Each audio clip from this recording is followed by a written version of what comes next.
All right, today we're going to look at how to find the slope on a table with the word problem. It says, the first one, it says a supermarket advertises a new product by offering samples to customers. The table shows the number of samples distributed each hour. We have the number of hours here and the number of samples. The first column is always going to be X, and the bottom column is always going to be Y.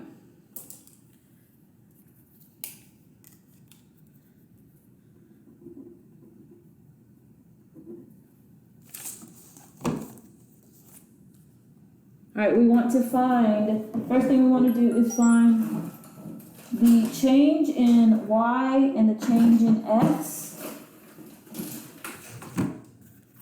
And that's we're going to do that by subtracting. So from right here, 3 minus 2 is 1. 4 minus 3 is 1. 5 minus 4 is 1. 8 minus 5 is 3. And right here, 114 minus 76 is 38. 152 minus 114, 156 minus 114 is 42. I'm sorry.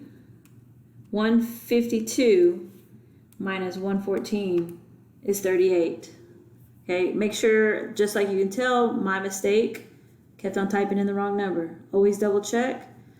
And then 190 minus 152 is 38.